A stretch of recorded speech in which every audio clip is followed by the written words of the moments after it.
Friends, എല്ലാവർക്കും നമസ്കാരം. നമ്മുടെ ഇഷ്ടപരമ്പരയുടെ പുതുപുത്തൻ വിശേഷങ്ങളിലേക്ക് ഏവർക്കും സ്വാഗതം. അങ്ങനെ ഗോമതി മേടിച്ചുകൊണ്ട് വന്ന അടയൊക്കെ നമ്മുടെ ദേവിക്കും മീനുവിനും ഒക്കെ കൊടുക്കുക. അപ്പോൾ സുകന്യ അങ്ങോട്ട് വരികയാണ്. അയ്യോ ഗോമതി ചേച്ചി എന്നും പറഞ്ഞുകൊണ്ട് പെട്ടെന്ന് അവിടുന്ന് പോകാൻ തുടങ്ങുമ്പം ഗോമതിയുടെ ശ്രദ്ധയപ്പെടും കേട്ടോ. സുകന്യെ, നീ ഇതെങ്ങോട്ടാ ഓടുന്നേ? ദേ ഇങ്ങോട്ട് വാ, ഞാൻ അട കൊണ്ടുവന്നിട്ടുണ്ട്, ഇതാ കഴിച്ചോ എന്ന് പറയേ. അപ്പോഴത്തേക്ക് സുകന്യ, ഞാൻ റൂമിൽ പോയിട്ട്.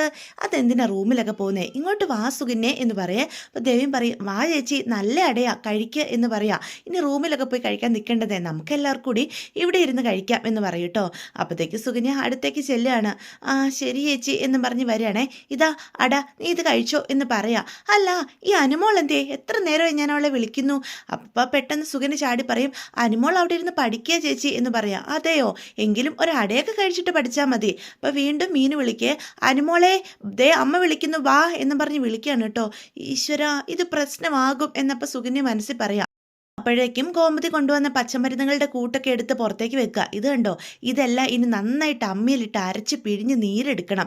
അത് നമുക്ക് അനുമോളെ ഏൽപ്പിക്കാം. ഇതൊക്കെ പിഴിയാനേ നല്ല ആരോഗ്യം വേണം. അവക്കാണെങ്കിൽ നല്ല ആരോഗ്യമുണ്ട്. ഈ കുട്ടികളുടെ കൈയൊക്കെ നല്ല ബലമാണ്. ചിലപ്പോൾ പെണ്ണെന്നെ വെറുതെ ഇടിക്കുകയൊക്കെ ചെയ്യും. അപ്പോൾ എന്തൊരു വേദനയാണെന്നറിയാവോ? അപ്പോൾ ദേവി പറയും, അത് ശരിയാ. അപ്പം ഈ അനുമോളെ എന്തേ? ഇവളെ വിളിച്ചിട്ട് എന്നെ വിളി കേൾക്കുന്നില്ലേ? അനുമോളെ ദേ ഇങ്ങോട്ട് വന്നേ എന്നും പറഞ്ഞ് ഗോമതി വീണ്ടും വിളിക്കാം. അപ്പോൾ സുകന്യ പറയും, ചേച്ചി എൻ്റെ കൈക്ക് നല്ല ബലമാണ്. ഇതൊക്കെ അരച്ചു പിഴിഞ്ഞ് നീരെടുത്ത് ദേവിക്ക് കഷായം ഉണ്ടാക്കി കൊടുക്കുന്ന കാര്യം ഞാൻ ഏറ്റു. ചേച്ചി ഇങ്ങ് താ. അതും തട്ടിപ്പറിച്ചുകൊണ്ട് അങ്ങ് അടുക്കളയിലേക്ക് പോവാണ് കേട്ടോ. എന്നിട്ട് പറയും, അമ്മായിമ്മയൊക്കെ മരുമോളോടുള്ള ഒരു സ്നേഹം കണ്ടില്ലേ? ഇപ്പം തന്നെ ഇതെല്ലാം അരച്ചു പിഴിഞ്ഞ് നീരെടുത്ത് ദേവിയുടെ അണ്ണാക്കിലേക്ക് ഒഴിച്ചു കൊടുത്താലേ ഗോമതി ചേച്ചിക്ക് സന്തോഷം ആവുള്ളായിരിക്കും. എത്ര സ്നേഹനിധിയായ ഒരു അമ്മായിമ്മ. ഈശ്വര, അലോകിൻ്റെ കാര്യം ഇപ്പം എന്തായി കാണുമോ എന്തോ. അവനവിടെ എന്ത് ചെയ്യാവും? അനുമോളിനി അവനോട് ക്ഷമിച്ച് കാണുമോ? ക്ഷമിച്ചില്ലെങ്കിൽ നാട്ടുകാരെയും വീട്ടുകാരെയും എല്ലാം കൂട്ടി എങ്ങനെയെങ്കിലും അവളുടെ തല ഞാൻ അവനെ വെച്ച് കെട്ടും. പക്ഷേ എടുത്തു ചാടിയൊന്നും ചെയ്യാനും പറ്റില്ല. അവർ തമ്മിൽ പറഞ്ഞൊരു ധാരണ എത്തിയോ അതോ അടിച്ചു പിരിഞ്ഞോ അതൊന്നും വ്യക്തമായിട്ട് എനിക്ക് അറിയില്ലല്ലോ. എന്തായാലും അനുമോളുടെ തീരുമാനത്തെ ആശ്രയിച്ചിരിക്കും എൻ്റെ പെരുമാറ്റം. അത് കണ്ടെത്തിയേ പറ്റൂ എന്നൊക്കെ ഇങ്ങനെ സ്വയം ഇന്ന് ആലോചിക്കുകയാണ് കേട്ടോ നമ്മുടെ സുകന്യ. ഇതേ സമയം കൃഷ്ണമംഗലത്താണ് അച്യുതൻ അലോകിനെ തിരക്കുക. എടാ അലോകേ, എടാ എന്നും പറഞ്ഞ് വിളിക്കുകയാണ് കേട്ടോ. അപ്പോൾ രാജശ്രീ ചായ ആയിട്ട് അങ്ങോട്ട് വരിക. എന്തിനാ അച്ചുവേട്ട ഇങ്ങനെ വിളിച്ചു പോകുന്നത്? അച്ചുവേട്ടൻ ഈ ചായ അങ്ങ് കുടിച്ചേ. എടി അലോക് എന്തേ എന്ന് ചോദിക്കുക. അവനിവിടെ ഉണ്ടായിരുന്നല്ലോ. എന്തിനാ അച്ചുവേട്ട? എനിക്ക് ഇന്ന് 2-3 പോകാനുണ്ട്. കമ്പനി പോകണം, പിന്നെ CA കാണാൻ പോകണം. ചേട്ടൻ അവിടെ വെയിറ്റിംഗാ, അവനോട് വരാൻ പറ എന്ന് പറയാം. അതിന് അവനിവിടെ ഉണ്ടായിരുന്നല്ലോ. അച്ചുവേട്ടൻ വിളിച്ചിട്ട് വിളി കേട്ടില്ലേ? അതുകൊണ്ടല്ലേ രാജശ്രീ ഞാൻ നിന്നോട് തിരക്കിയത് അവൻ എന്തേന്ന് എന്ന് അച്യുതൻ പറയും കേട്ടോ. അപ്പം പെട്ടെന്ന് അങ്ങോട്ട് നന്ദിനി ഇറങ്ങി വരിക. അപ്പം നന്ദിനെ കാണുമ്പം രാജശ്രീ ചോദിക്കും, ചേച്ചി അലോകനെങ്ങാനും കണ്ടായിരുന്നോ മുകളിൽ? ഇല്ലല്ലോ, ഞാൻ അവനെ കണ്ടില്ലല്ലോ. പിന്നെ അവൻ എവിടെ പോയി? അവനവിടെ ഉണ്ടായിരുന്നല്ലോ. അപ്പം നന്ദിനി പറയും, ചിലപ്പോൾ കുളിക്കുമല്ലോ ആയിരിക്കും. അപ്പം നമ്മുടെ രാജശ്രീ അച്യുതനോട് പറയും, അച്യുവേട്ടൻ ഈ ചായ അങ്ങ് കുടിക്കുക. അവൻ കുളിക്കുവാണെങ്കിൽ ഇപ്പം തന്നെ കുളിയൊക്കെ കഴിഞ്ഞ് ഇറങ്ങി വരും. അല്ലാതെ ഇങ്ങനെ ക്ഷമ കെട്ട് കിടന്ന് വിളിച്ചു കൂവിയിട്ട് ഒരു കാര്യമില്ല. അച്യുവേട്ടൻ ഇങ്ങനെ ധൃതി പിടിച്ചിട്ടും കാര്യമില്ല എന്ന് പറയുകയാണേ. അപ്പം രാജശ്രീ നന്ദിനി മുകളിൽ അവൻ്റെ റൂമിലേക്ക് ഇങ്ങനെ നോക്കുക. ഈ ചെറുക്കൻ ഇത് പിന്നെ എവിടെ പോയി എന്നൊക്കെ ഇങ്ങനെ ചിന്തിക്കുകയാണേ. അതേസമയം അനുവാണ് റൂമിലാകെ പേടിച്ച് വിറച്ച് നിൽക്കുകയാണ്. അലോകിനാണ് ഒരു കൂസലും ഇല്ല. അനുവിൻ്റെ ഈ വെപ്രാളവും ടെൻഷനൊക്കെ കാണുമ്പം അലോകിന് സന്തോഷമാണ് തോന്നുന്നത്. അപ്പം ആദ്യം അമ്മ വിളിച്ചപ്പോഴും അനുവാണെങ്കിൽ സങ്കടപ്പെട്ട് എന്ത് ചെയ്യണമെന്നറിയാതെ പേടിച്ച് വിറച്ച് നിൽക്കുകയാണ് കേട്ടോ. അലോകാണെങ്കിൽ ഇവളിതൊക്കെ അനുഭവിക്കണം, എന്നെ ഇട്ട് കുറേ തീറ്റിച്ചതല്ലേ എന്നുള്ള രീതിയിലാണ് അലോകിൻ്റെ നിൽപ്പ്. അപ്പോഴത്തേക്കും നമ്മുടെ അനുവിന് ദേഷ്യം വന്നിട്ട് അവിടെ ഇരുന്നൊരു ഫ്ലവേഴ്സ് എടുത്ത് അവൻ്റെ തലക്കിട്ട് അടിക്കാൻ തോക്കും. എന്നിട്ട് അടിക്കുകയൊന്നുമില്ല, എടുത്ത് വെക്കും. ഇവൻ കാരണം മനുഷ്യൻ എന്തൊരു ടെൻഷൻ. എൻ്റെ ഈശ്വര, എങ്ങനെ ഈ ഒഴിയാബാധയെ ഞാൻ ഇനി ഒന്ന് ഇറക്കി വിടും എന്നൊക്കെ അനു ഇങ്ങനെ മനസ്സ് ചിന്തിക്കുകയാണ്. അങ്ങോട്ടും ഇങ്ങോട്ടും ടെൻഷൻ അടിച്ച് നടക്കുക. ആലോക് ഇത് കാണുമ്പോൾ, നീ അനുഭവിക്കണോടി. ഇനി നീ എനിക്ക് ക്ഷമ തന്നില്ലെങ്കിൽ എങ്ങനെ നിൻ്റെ ജീവിതത്തിൽ കയറി പറ്റണമെന്നൊക്കെ എനിക്കറിയാം. നീ നാണം കെടും എല്ലാവരുടെ മുന്നിൽ.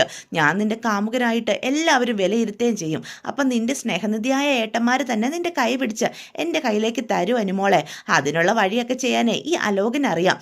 അലോകിനെ അങ്ങനെ ചതിച്ചിട്ട് നീ സന്തോഷത്തോടെ ജീവിക്കുമെന്ന് കരുതണ്ടടി എന്നൊക്കെ മനസ്സിൽ പറയാണ് കേട്ടോ.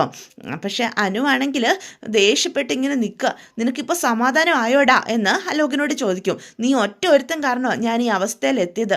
അനു, ഞാൻ പൊയ്ക്കോളാന്ന് നിന്നോട് പറഞ്ഞതല്ലേ? നീ ക്ഷമിച്ചു എന്നൊരു വാക്ക് എന്നോട് പറഞ്ഞാൽ മതി എന്ന് പറയാം. അപ്പം അനുവാണെ മിണ്ടാതെ നിൽക്കുകയാണ്. ഒന്ന് പോയി താ, ദേ അടുക്കള വാതിൽ ഇപ്പം ഞാൻ തുറന്നിടാം, എന്നിട്ട് അമ്മയുടെ അടുത്തേക്ക് ഞാൻ നേരെ ചെല്ലും. ആ സമയത്തിന് നീ പുറത്തോട്ട് പോയിക്കോണം. അമ്മയും ഏടത്തെയും ആരും അടുക്കള ഭാഗത്തേക്ക് വരാതെ ഞാൻ നോക്കിക്കോളാം. ദയവ് ചെയ്ത് എങ്ങനെയെങ്കിലും നീ ഒന്ന് പോയി താ. പറയുന്നതൊക്കെ നിനക്ക് മനസ്സിലായല്ലോ അല്ല അലോകെ? ഞാൻ ഇറങ്ങിക്കഴിഞ്ഞ് പിന്നാലെ തന്നെ നീയും വന്നോളണം. എങ്ങനെയെങ്കിലും ഒന്ന് ഇറങ്ങിപ്പോണം. എന്നിട്ട് വാതിൽ തുറക്കാനായിട്ട് പോകൂട്ടോ. അപ്പോഴത്തേക്കും അലോക അനുവിൻ്റെ കൈ പിടിച്ച് നിർത്തും. അനു, ഞാൻ പോയിക്കോളാം, പക്ഷേ അതിനു മുന്നേ നീ ക്ഷമിച്ചു എന്നൊരു വാക്ക് പറയാതെ ഞാൻ ഇവിടുന്ന് പോകുന്ന പ്രശ്നമില്ല. എടാ, നിനക്കിത് എന്തിൻ്റെ സൂക്കേടാ? ഒരു വിധത്തെ നിന്നെ എങ്ങനെയെങ്കിലും ഒന്ന് നിന്നെ തിരിച്ചിറക്കാൻ നോക്കുമ്പോൾ അവൻ ഓരോ പട്ടിഷോയുമായിട്ട് ഇറങ്ങിയേക്കുക. അപ്പോൾ അനുവിൻ്റെ കാല് പിടിക്കാൻ നോക്കുക. ഒരു തവണത്തേക്ക് നീ എനിക്കൊന്ന് മാപ്പ് താ, എനിക്കൊരു അബദ്ധം പറ്റിപ്പോയി. ഇനി എൻ്റെ ഭാഗത്തു നിന്ന് ഇത്തരത്തിലുള്ള തെറ്റുകളൊന്നും സംഭവിക്കില്ല. ദേ എടാ, എൻ്റെ അമ്മയെ കൊല്ലാൻ നോക്കിയിട്ട് നീ ഇരുന്ന് പട്ടിഷോ കാണിക്കുന്നോ? ഇറങ്ങി പോകുന്നുണ്ടോ എന്ന് ഹനു അപ്പം ദേഷ്യപ്പെട്ട് പറയും. ഓഹോ, അങ്ങനെയാണെങ്കിൽ ഞാൻ ഇവിടുന്ന് പോകുന്നില്ല. നീ എനിക്ക് മാപ്പ് തരാതെ ഈ റൂമിൽ നിന്ന് ഇറങ്ങുന്ന പ്രശ്നം വരുന്നില്ല എന്നും പറഞ്ഞ് അവിടെ കിടന്ന കസേര വീണ്ടും ഒരു രാജാവ് ഇരിക്കുന്ന പോലെ അങ്ങ് ഇരിക്കുകയാണ് കേട്ടോ. അത് കാണുമ്പം അനുവിനങ്ങ് ദേഷ്യം വരികയാണ്. നിന്നോടാ പോകാൻ പറഞ്ഞത്, നിനക്കിത് എന്തിൻ്റെ സൂക്കേടാ? എന്നെ ഉപദ്രവിച്ച് നിനക്ക് മതിയായില്ലേ? നീ എന്നോട് ക്ഷമിച്ചു എന്ന് പറയാതെ ഞാൻ ഇവിടുന്ന് പോകുന്ന പ്രശ്നമില്ല അനു. അത് ഞാൻ തീരുമാനിച്ച കാര്യമാണ്. നീ ഇനി എന്തൊക്കെ എന്നെ പറഞ്ഞാലും അതിനൊരു മാറ്റവും വരാൻ പോകുന്നില്ല എന്ന് പറയണേ. ഇതേസമയം നമ്മുടെ ദേവിയും മീനും ഒക്കെ അട കഴിച്ചുകൊണ്ട് തന്നെ ഇരിക്കുകയാണ് കേട്ടോ, ഗോമതി കൊണ്ടുവന്നേ. അപ്പോൾ പെട്ടെന്ന് സുകന്യ അങ്ങോട്ട് വരിക. ഇവരിവിടെ തന്നെ ഇരിക്കുവാണല്ലോ. ഇവരുടെ മുന്നിൽ കൂടെ അനുവിൻ്റെ റൂമിലേക്ക് കയറിപ്പോയി കഴിഞ്ഞാൽ ഇവർക്ക് സംശയം തോന്നും. എന്തായാലും അത് വേണ്ട, ഒരു ഐഡിയ ഉണ്ട് എന്നും പറഞ്ഞ് അടുക്കളയിലേക്ക് പോയി ആ പച്ചമരുന്നുകളെല്ലാം പൊടിച്ചെടുത്തുകൊണ്ട് വരിക. എന്നിട്ട് ഗോമതിയുടെ അടുത്ത് പോയി പറയും, ഗോമതി ചേച്ചി പറഞ്ഞ പോലെ ഞാൻ നന്നായിട്ട് ഇതെല്ലാം അരച്ച് പൊടിച്ച് വെച്ചിട്ടുണ്ട്. ഇനി ഇതൊക്കെ കൊണ്ട് വെയിലത്തിട്ടിട്ട് വരാം. അയ്യോ, അതിൻ്റെ ആവശ്യമൊന്നും ഇല്ല സുകന്യ, നീ നന്നായിട്ട് പൊടിച്ചിട്ടുണ്ടെങ്കിൽ പിന്നെ വെയിലത്തിടേണ്ട കാര്യമൊന്നും. ഈ അനുമോൾ എന്തേ? അവളെ എത്ര സമയമായി ഞാൻ കിടന്ന് വിളിക്കുന്നു, അവളെ വിളി കേൾക്കുന്നില്ലല്ലോ. ഇതെന്ത് പറ്റി ഈ പെണ്ണിന്? ഇനി ഉറങ്ങിങ്ങാനും പോയോ? അപ്പം സുകന്യ പറയും, അനു പഠിക്കുവോ ചേച്ചി, അതുകൊണ്ടാണ് വിളി കേൾക്കാത്തത്. ഇത് എന്നാ ഒരു പഠിത്തമോ പഠിക്കുന്നത് എന്നപ്പോൾ ഗോമതി പറയാ. അനുവേ, എടി അനു, ഇങ്ങോട്ട് ഇറങ്ങി വന്നേ എന്നും പറഞ്ഞ് ഗോമതി വീണ്ടും വിളിക്കുകയാണ് കേട്ടോ. അപ്പം സുകന്യയുടെ ഈ പതർച്ചയൊക്കെ നമ്മുടെ മീനു ശ്രദ്ധിക്കുന്നുണ്ട്. എന്തോ കാര്യം ഉണ്ടല്ലോ, സുകന്യ ചേച്ചിയുടെ മുഖത്താകെ ഒരു പതർച്ച ഉണ്ടല്ലോ. എടി പെണ്ണെ അനു, നീ ഇതെന്നെ എടുക്കുക എന്ന് അപ്പം ഗോമതി വിളിച്ചു പറയാ. അവളിരുന്ന് പഠിച്ചോട്ടെ ചേച്ചി, പലഹാരം ഞാൻ റൂമിൽ കൊണ്ട് കൊടുക്കാം എന്നപ്പം സുകന്യ പറയേ. അപ്പം സുകന്യയുടെ ഈ വെപ്രാളവും എല്ലാം കാണുമ്പോഴത്തേക്കും മീനു വീണ്ടും സുകന്യ ശ്രദ്ധിക്കാം. അല്ല, വേണ്ട സുകന്യ ചേച്ചി വേണ്ട, ഞാൻ കൊണ്ട് കൊടുക്കാം. അനുവിന് ഞാൻ ഇങ്ങോട്ട് വിളിച്ചോണ്ട് വരാം. അവളൊരു വലിയ പഠിത്തക്കാരി, ഇത് മാത്രം എന്താ അവൾക്ക് പഠിക്കാനുള്ളത്? ഞാനൊന്ന് പോയി നോക്കട്ടെ എന്താ ഇത്ര മലമറിച്ച് പഠിക്കുന്നതെന്ന് എന്നും പറഞ്ഞ് മീനു അവളുടെ റൂമിലേക്ക് പോവാണേ. അപ്പോൾ സുകന്യാണെങ്കിൽ ഈശ്വര, അലോകിൻ്റെ കാര്യം എന്താവും? അനു എവിടെയെങ്കിലും ഒളിപ്പിച്ച് നിർത്തുവോ എന്നൊക്കെ ചിന്തിക്കുക. അപ്പം എന്നിട്ട് അനുവിൻ്റെ റൂമിൻ്റെ വാതിലിൽ വന്ന് മീനു തട്ടുക. അനുമോളെ, ഇതെന്താ നീ വാതിൽ തുറക്കാത്തെ? അനു എന്നും പറഞ്ഞ് വീണ്ടും തട്ടുകയാണ് കേട്ടോ. അപ്പം നമ്മുടെ അനു ആകെ പേടിച്ച് വിറച്ച് നിൽക്കുകയാണേ. ഞാൻ എന്താ ചെയ്യുക? ഈശ്വര, മീനു ചേച്ചിയാണല്ലോ. എന്തെങ്കിലും സംശയം തോന്നിക്കഴിഞ്ഞാൽ എനിക്ക് വയ്യ. എടാ അലോക, നീ ഒന്ന് എഴുന്നേക്കടാ. ഇപ്പം മീനു ചേച്ചി എങ്ങാനും കണ്ടു കഴിഞ്ഞാൽ ആകെ പ്രശ്നമാകും. നീ ഇവിടെ നിൽക്കണം, അനങ്ങരുത്, ദയവ് ചെയ്ത് മിണ്ടാതെ നിന്നോണം എന്ന് പറഞ്ഞ് അലമാരയുടെ ഇടയ്ക്ക് കയറ്റി നിർത്തുകയാണ് കേട്ടോ. എന്നിട്ട് അനുവാണ് വാതിൽ തുറക്കാനായിട്ട് പോവാ. എടാ, നീ സൗണ്ടൊന്നും ഉണ്ടാക്കരുത്, മര്യാദയ്ക്ക് നിൽക്കണം എന്നും പറഞ്ഞിട്ട് വെപ്രാളമൊക്കെ മാറ്റിവെച്ച് സാധാരണ പോലെ പോയി വാതിൽ തുറക്കാൻ കേട്ടോ. എന്താ മീൻ ചേച്ചി എന്ന് ചോദിക്കുക. നീ ഇതെവിടെയായിരുന്നു? എത്ര നേരമായി വിളിക്കുന്നു? കുറേ നേരമായി മീൻ ചേച്ചി വിളിക്കുന്നു. പഠിച്ചേ ഞാനൊന്ന് ഉറങ്ങിപ്പോയി, അതുകൊണ്ട് കേട്ടില്ല. അപ്പോഴത്തേക്കും മീനു റൂമിലേക്ക് എത്തി നോക്കുക. അല്ലേ, നീ ഇങ്ങോട്ട് വാ, എത്ര സമയമായി വിളിക്കുന്നു? അമ്മ പലഹാരം മേടിച്ചുകൊണ്ട് വന്നിട്ടുണ്ട്, വാ കഴിക്കാം. ചൂട് പോയി കഴിഞ്ഞാൽ ഒരു ടേസ്റ്റും കാണില്ല. അതിനാണ് നിന്നെ ഇത്ര നേരം വിളിച്ചുകൊണ്ടിരുന്നത്. നീ വിളി കേൾക്കാത്തത് കൊണ്ടാണ് ഞാൻ അന്വേഷിച്ച് വന്നത്. വന്ന് കഴിക്കുക എന്ന് പറയാം. അപ്പം പരിങ്ങി നിൽക്കുവാണ് കേട്ടോ അനുമോള്. എന്താ അനുമോളെ, നീ എന്താ ഇത്ര ടെൻഷൻ അടിച്ചിരിക്കുന്നേ എന്നിങ്ങനെ ചോദിക്കാം. അപ്പം പെട്ടെന്ന് പുസ്തകമൊക്കെ അവളുടെ ബെഡിൽ കിടക്കുന്ന ഇങ്ങനെ ശ്രദ്ധയപ്പെടും കേട്ടോ മീനുവിൻ്റെ. നിനക്ക് ഈ ഡ്രസ്സൊക്കെ ഒന്ന് അടുക്കി പെറുക്കി വെച്ചുകൂടാനു? ഈ പുസ്തകമൊക്കെ ഇങ്ങനെ വാരി വലിച്ചിട്ടേക്കുന്നത് എന്തിനാ എന്നും പറഞ്ഞ് അവിടെ കിടന്ന ഡ്രസ്സുകളൊക്കെ എടുത്ത് മടക്കി പുസ്തകമൊക്കെ ഒതുക്കി വെക്കുകയാണ് കേട്ടോ മീനു. എൻ്റെ ഈശ്വര, ഈ മീനു ചേച്ചിക്കാനും കണ്ടു കഴിഞ്ഞാൽ പ്രശ്നമാകുമല്ലോ. എങ്ങനെ ഇവനെ ഇവിടെ നിന്നൊന്ന് പറഞ്ഞു വിടുക? പറയുന്ന ഡ്രസ്സൊക്കെ മനസ്സിലായല്ലോ അലോകെ. ഞാൻ ഇറങ്ങി കഴിഞ്ഞ് ഫ്രണ്ടിലായിട്ട് ഒരു കണ്ണാടി ഇരിപ്പുണ്ട്. ആ കണ്ണാടിയിൽ അലോകിന്റെ പ്രതിബിംബം കാണാം. അപ്പൊ പെട്ടെന്ന് നമ്മുടെ മീനു ഒന്ന് പൊങ്ങി നോക്കിക്കഴിഞ്ഞാൽ അത് കാണുകയും ചെയ്യാം. പെട്ടെന്നാണ് അനുവിന്റെ ശ്രദ്ധയിൽ അത് പെടുന്നത്.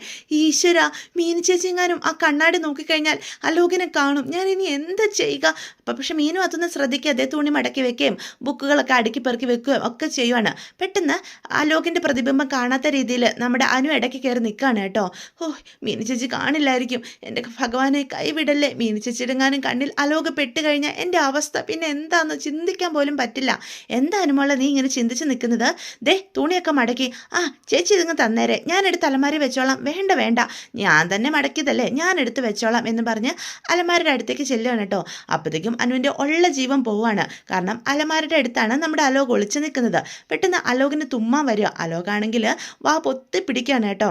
ദൈവമേ, എൻ്റെ ഈശ്വര കൈവിടല്ലേ എന്നും പറഞ്ഞ് അനുവാണെങ്കിൽ പേടിച്ച് വരച്ച് പ്രാർത്ഥിച്ചുകൊണ്ട് നിൽക്കുക. അപ്പം ഡ്രസ്സൊക്കെ എടുത്ത് അലമാരി വെച്ചതിന് ശേഷം മീന് പറയും, വന്നേ നമുക്ക് പോയി അട കഴിക്കാം, അല്ലെങ്കിൽ നിൻ്റെ അടയെ അവിടെ ഇരുന്ന് തണുത്ത് പോയിട്ടുണ്ടാവും എന്ന് പറയാം. ഞാൻ വന്നോളാം മീനു ചേച്ചി, ചേച്ചി നടന്നോ. അതെന്താ എൻ്റെ കൂടെ വന്നാൽ? ഇനി നിനക്ക് ഇവിടെ പണികളൊന്നും ഇല്ലല്ലോ, ദേ ഇങ്ങ് വാ പെണ്ണേ എന്നും പറഞ്ഞ് അനുവിനെയും വിളിച്ചുകൊണ്ട് മീനും അങ്ങോട്ട് ചെല്ലുകയാണ് കേട്ടോ. അപ്പം ദേ അമ്മേ, ഞാൻ കൊണ്ടുവന്നിട്ടുണ്ട് അനുമോളെ, അമ്മ എടുത്ത് അടയൊക്കെ ഇനി കൊടുത്തോ എന്ന് പറയാം. ഇത് എവിടെയായിരുന്നു അനുമോളെ? നിന്നെ എത്ര തവണ ഞാൻ വിളിച്ചു, നിന്നെ വിളി കേൾക്കാത്തത് കൊണ്ടാണ് മീനു നിന്നെ അന്വേഷിച്ച് അങ്ങോട്ട് വന്നത്. അനുമോൾ പഠിച്ച് ഉറങ്ങിപ്പോയമ്മേ, അതുകൊണ്ടാണ് വിളി കേൾക്കാതിരുന്നത്. ആണോ, നീ ഉറങ്ങിപ്പോയോ മോളെ എന്നപ്പോൾ ഗോമതി ചോദിക്കും. ദാ നിനക്കും വലിയ ഇഷ്ടമല്ലേ അട, എടുത്ത് കഴിച്ചോ, നല്ല അടയാ എന്നും പറഞ്ഞ് ഒരെണ്ണെടുത്ത് കയ്യിലേക്ക് കൊടുക്കണം കേട്ടോ. അടയോ?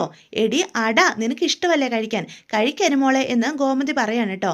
അപ്പോഴത്തേക്ക് സുകന്യെ നോക്കും നമ്മുടെ അനു. അപ്പോൾ സുകന്യാണെങ്കിൽ തിരിച്ചും അലോക് എന്തിയെന്നുള്ള രീതി ചോദിക്കുമ്പം റൂമിലുണ്ട് എന്നിങ്ങനെ കണ്ണ് കാണിക്കുക. രണ്ടുപേരും കൂടി കണ്ണും ഇങ്ങനെ നോക്കി ഓരോന്നും പറയാണ് കേട്ടോ. പേടിച്ചാണ് രണ്ടുപേരും നിൽക്കുന്നത്.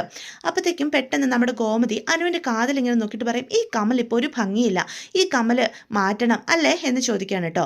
അപ്പോൾ ദേവി മീനും പറയും, അത് നേരാ, ഇത് പഴയ മോഡലാ അമ്മേ എന്ന് ദേവി പറയാം.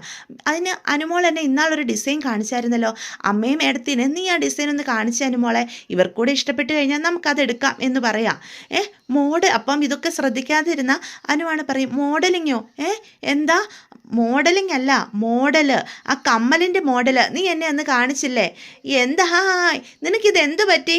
നിന്റെ കമ്മൽ മാറണ്ടേന്ന് എന്നപ്പോൾ ദേവി ചോദിക്കും, നീ എന്നാ കിടന്ന് ഈ പരിങ്ങുന്നത്, നിനക്കിത് എന്തു പറ്റി? കമ്മൽ മാറണോ എന്നപ്പോഴത്തേക്കും അനു ചോദിക്കും, ഇവൾക്കിത് എന്തു പറ്റി? നീ ഈ ലോകത്തൊന്നും അല്ലല്ലോ പെണ്ണെ, പുതിയ കമ്മൽ വേണമെന്ന് നീയല്ലേ എൻ്റെ പിന്നാലെ നടന്നത്, എന്നിട്ടിപ്പം മാറണ്ടേ നിൻ്റെ കമ്മൽ? ജ്വല്ലറി പോകേണ്ടത് എപ്പോഴാന്ന് അമ്മ പറഞ്ഞാൽ മതി, നമുക്ക് കമ്മൽ മാറ്റി വാങ്ങാം എന്ന് പറഞ്ഞ് അനു അവിടെ നിന്ന് ഏറ്റു പോവാം. അനു മോളെ നീ ഇതെവിടെ പോവാ എന്നപ്പോൾ ദേവി ചോദിക്കും, എടുത്തി എനിക്ക് എക്സാമാ, പഠിക്കാനുണ്ട്. ഇപ്പം ഏത് എക്സാമാ എന്ന് മീനു അപ്പം ചോദിക്കേ. മോഡൽ എക്സാം, അതിന് പഠിക്കണം. അത് 6 മാസം കഴിഞ്ഞിട്ടല്ലേ? അല്ലല്ല, അടുത്ത മാസം എക്സാം തുടങ്ങുക. ഇത്രയും നേരം പഠിക്കല്ലായിരുന്നോ നീ? ഇനി കുറച്ച് നേരം നമുക്ക് എല്ലാവർക്കും കൂടി ഇരുന്ന് വർത്താനമൊക്കെ പറഞ്ഞിരിക്കാം എന്ന് ദേവി പറയേ. ഇവിടെ ഇരിക്കുക എൻ്റെ അനുമോളെ എന്ന് പറഞ്ഞ് ഗോമതി പിടിച്ച് ഇരുത്തൂട്ടോ. ഏടത്തി എനിക്ക് ഒരുപാട് പഠിക്കാനുണ്ട്, അതുകൊണ്ടാണ് ഏടത്തി. അപ്പോൾ ഗോമതി പറയും, നീ ഇങ്ങനെ കുത്തിയിരുന്ന് പഠിച്ചാലേ നിന്റെ തല പെരുത്തു പോകും, ഇത്രയൊക്കെ പഠിച്ചാൽ മതി. അപ്പോൾ സുകന്യ പറയും, അനുമൊക്കെ എക്സാം തുടങ്ങുമല്ലേ, അവൾ പോയിരുന്ന് പഠിക്കട്ടെ ചേച്ചി. വേണ്ട, കുറച്ച് നേരം നമ്മുടെ കൂടെ ഇരുന്ന് സംസാരിച്ചിട്ട് പഠിച്ചാൽ മതി. മീനു നീ ഇവളുടെ ബുക്കിങ് എടുത്തോണ്ട് വന്നേ, വർത്താനം പറഞ്ഞു കഴിഞ്ഞാൽ ഇവൾക്ക് ഇവിടെ ഇരുന്ന് പഠിക്കാലോ, എപ്പോഴും റൂം അടച്ചിരുന്ന് പഠിക്കേണ്ട കാര്യമൊന്നുമില്ല. അപ്പം മീനു എഴുന്നേൽക്കുമ്പോഴത്തേക്കും പറയും, വേണ്ട, ഞാനിനി എന്തായാലും കുറച്ച് നേരം കഴിഞ്ഞേ പഠിക്കുന്നുള്ളൂ, ബുക്കൊന്നും എടുത്തോണ്ട് മീനു ചേച്ചി വരണ്ടെന്നേ, നമുക്ക് വർത്താനം പറയാം എന്ന് ആകെ പതറി പറയാണ് കേട്ടോ. അങ്ങനെ പറ എന്നപ്പോൾ ദേവി പറയും, നീ സംസാരിക്കോ. അപ്പം ഇതൊക്കെ കാണുന്നേ സുകന്യയ്ക്ക് അങ്ങ് ദേഷ്യം വരിക. അവരുടെ ഒരു സംസാരം, എൻ്റെ ഈശ്വര, അലോകിനെ എങ്ങനെ രക്ഷപ്പെടുത്തും? ഇപ്പോഴത്തേക്കും നമ്മുടെ അനുവാണ് മനസ്സിൽ പറയുക, ഈശ്വര, അലോകിന് റൂമിൽ നിന്ന് ഇറങ്ങിപ്പോകാൻ തോന്നിയാൽ മതിയായിരുന്നു, അവൻ എങ്ങനെയെങ്കിലും ഒന്ന് ഇറങ്ങിപ്പോയാൽ മതിയായിരുന്നു, ആരും കാണാതെ ഈ പ്രശ്നം ഒന്ന് സോൾവ് ചെയ്യാൻ സാധിക്കണേ എൻ്റെ ഈശ്വര, ഭഗവാനെ എന്തേലും ഒരു വഴി തെളിയണേ, അവന് നല്ല ബുദ്ധി മനസ്സിൽ തോന്നണേ എന്നൊക്കെ ചിന്തിക്കുവാണേ. അപ്പോൾ അനുവിൻ്റെ ഈ പതർച്ചയൊക്കെ വീണ്ടും നമ്മുടെ മീന് ശ്രദ്ധിക്കുന്നുണ്ട് കേട്ടോ. അനുവിനെ അങ്ങ് വിയർത്ത് കുളിക്കുക. അതേസമയം കൃഷ്ണമംഗലത്ത് നമ്മുടെ അച്യുതനാണെങ്കിൽ അനന്തനെ വിളിക്കുക, ഏട്ടാ അലോക് പുറത്തെങ്ങാണ്ട് പോയതായിരിക്കും, ഇപ്പം ഇവിടെ ഉണ്ടായിരുന്നതാ, പക്ഷെ ഇപ്പം കാണുന്നില്ല ഏട്ടാ, അതാ ഞാനും വൈകുന്നത്, ഞാൻ അവനെ ഒന്ന് വിളിച്ച് നോക്കട്ടെ, എന്നിട്ട് ഏട്ടനെ വിളിക്കാം. ശരി ഏട്ടാ, ആ ഇപ്പം തന്നെ ഞാൻ എല്ലാം അയക്കാം ഏട്ടാ, ഏട്ടൻ ടെൻഷൻ ആവണ്ട. അപ്പോഴത്തേക്കും അച്യുതനാണെങ്കിൽ രാജശ്രീയോട് ചോദിക്കും, ഇവനിത് എവിടെ പോയി കിടക്കുക, ഈ വീട്ടിലെങ്ങും അവനില്ല എന്ന് പറയാം. ഓ, ഏട്ടനാണെങ്കിൽ അവിടെ ആകെ ചൂടില്ല, അവൻ എവിടെയെങ്കിലും പോവുകയാണെങ്കിൽ ഒന്ന് പറഞ്ഞിട്ട് പൊയ്ക്കൂടെ, അച്ചുവേട്ടൻ അവനെ ഒന്ന് വിളിച്ചു നോക്ക്, അല്ലാതെ ഇങ്ങനെ പറഞ്ഞിട്ട് എന്താ കാര്യം എന്ന് ചോദിക്കുക. ആ അത് നേരാ, എന്നാൽ ഞാൻ അവനെ ഒന്ന് വിളിക്കട്ടെ എന്നും പറഞ്ഞ് അച്യുതൻ അലോകിൻ്റെ ഫോണിലേക്ക് വിളിക്കാനായിട്ട് തുടങ്ങുകയാണ് കേട്ടോ. അതേസമയം അലോക് അനുവിൻ്റെ റൂമിൽ തന്നെ ഇരിക്കുക, അവന് പോകാനായിട്ടുള്ള ഒരു തീരുമാനവും ഇല്ല. അപ്പം സുകന്യെ നോക്കി അനുവാണെങ്കിൽ കരയുന്ന പോലെ കാണിക്കുകയാണ്, എന്തെങ്കിലും ഒന്ന് ചെയ്യ് ചേച്ചി എന്നുള്ള രീതിയിൽ. എന്താ അനുമോളെ, എന്തെങ്കിലും ടെൻഷനുണ്ടോ എന്നപ്പോൾ ദേവി ചോദിക്കും. ഏയ് എക്സാമിന് ടെൻഷനാണോ എന്നപ്പോൾ മീനു ചോദിക്കും. എനിക്ക് ടെൻഷനൊന്നുമില്ല, എനിക്കൊരു കുഴപ്പമില്ലെന്നേ, ദേ പരീക്ഷയുടെ കാര്യം ഓർത്ത് നീ എന്തിനാ ഇങ്ങനെ ടെൻഷൻ അടിക്കുന്നേ, നിനക്കറിയാവുന്ന ഉത്തരങ്ങൾ എഴുതിയാൽ മതി, മാർക്ക് കുറഞ്ഞാലും സാരമില്ല, അമ്മയും അച്ഛനോട് പറഞ്ഞോളാം, നീ കഷ്ടപ്പെട്ട് പഠിച്ചതാ, നിനക്ക് ടെൻഷനായിരുന്നു എന്നൊക്കെ എന്ന് അപ്പോൾ ഗോമതി പറയേ. അത് കേൾക്കുമ്പോഴത്തേക്കും മീനും ദേവി പരസ്പരം നോക്കി ചിരിക്കുകയാണ് അമ്മയുടെ മോളുടെ ആ സ്നേഹം കാണുമ്പം. അതേസമയം സുകന്യയും അനുവിൻ്റെ റൂമിലേക്ക് ഇങ്ങനെ നോക്കുക. അപ്പോഴാണ് അലോകിൻ്റെ ഫോൺ ബെല്ലടിക്കുന്നത്. അപ്പം ഇത് അനുമോള് ശ്രദ്ധിക്കും. ഈശ്വര, ഫോൺ ബെല്ലടിക്കുന്നുണ്ടല്ലോ, ഇത് എൻ്റെ ഫോൺ അല്ലല്ലോ, ഇത് അലോകിൻ്റെ ഫോണല്ലേ. അപ്പം എല്ലാവരും റൂമിലേക്ക് ശ്രദ്ധിക്കുവാണേ. അനു, നിൻ്റെ റൂമിൻ്റെ ഫോൺ ബെല്ലടിക്കുന്നുണ്ടല്ലോ, നീ റിംഗ് ടൂൺ മാറ്റിയായിരുന്നോ എന്ന് അപ്പം ദേവി ചോദിക്കൂ കേട്ടോ. ആ ഞാൻ മാറ്റിയെടുത്തി. ആ ബെല്ലടിച്ചുകൊണ്ടിരിക്കുന്നത് ആരുടെ ഫോണാ എന്ന് മീനു അപ്പം എടുത്ത് ചോദിക്കും. എൻ്റെ ഫോൺ, ഞാൻ പഴയ റിംഗ് ടൂൺ മാറ്റി. അത് നിന്റെ ഫോൺ തന്നെയാണോ എന്നപ്പോൾ വീണ്ടും മീനു എടുത്ത് ചോദിക്കുക. അതെ. അപ്പോൾ പിന്നെ നിന്റെ കയ്യിലിരിക്കുന്ന ഈ ഫോൺ ആരുടെ അടി എന്ന് മീനു പെട്ടെന്ന് ചോദിക്കുക. അത് കേൾക്കുമ്പോഴത്തേക്കും അനുവാണെങ്കിൽ ഞെട്ടി വരച്ച് നിൽക്കുകയാണ്. ഈശ്വര, പിടിക്കപ്പെട്ടു, ഇനി എന്താ ഞാൻ പറയാ. അയ്യോ, അപ്പം സുകന്യനെ നോക്കൂട്ടോ. സുകന്യയും അന്തം വിട്ട് നിൽക്കുക. ഓ, ഇവളൊരു മണ്ടിയായി പോയല്ലോ, ഇവൾ എന്തൊക്കെയായി ചെയ്തു കൂട്ടുന്നേ. അപ്പം പെട്ടെന്ന് ഗോമതി അത് മേടിച്ച് നോക്കൂ. അതേലോ, ഇത് അനുവിൻ്റെ ഫോണാണല്ലോ. അപ്പം അവിടെ ആരുടെ ഫോണാണ് ബെല്ലടിക്കുന്നേ എന്നും പറഞ്ഞാൽ ഒന്നും പറയാൻ നിൽക്കാതെ മീനു ആ റൂമിലേക്ക് കയറി പോവാണ് കേട്ടോ അവിടെ നോക്കാനായിട്ട്. പേടിച്ചു വിറച്ച് അനുവാണെങ്കിൽ നിൽക്കുകയാണ്. ഇന്നത്തോടു കൂടി എല്ലാം അവസാനിച്ചു. അതേസമയം നമ്മുടെ സുകന്യ ചിന്തിക്കുന്നത്, ആ മീനു ഇനി പിടിക്കപ്പെടുവാണെ പിടിക്കപ്പെടട്ടെ, ആ എന്തായാലും അനുവിൻ്റെ തലയിലങ്ങ് കെട്ടിവെക്കാം, അവരെ തമ്മിൽ ഒന്നിപ്പിക്കാൻ കിട്ടിയ ഒരു അവസരമാണ്, ഇതെന്തായാലും ഉപയോഗപ്പെടുത്താം എന്നൊക്കെ സുകന്യ ചിന്തിക്കുക. അപ്പം ഇതൊക്കെയാണ് ഇന്നത്തെ എപ്പിസോഡിൻ്റെ വിശേഷങ്ങൾ. വീഡിയോ ഇഷ്ടപ്പെട്ടുവെങ്കിൽ ചാനൽ സബ്സ്ക്രൈബ് ചെയ്യാൻ മറക്കരുത്, ലൈക്ക് ചെയ്യാനും മറക്കരുത്, നിങ്ങളുടെ അഭിപ്രായങ്ങൾ കമൻസ് വഴി എന്നെ അറിയിക്കാനും മറക്കരുത്.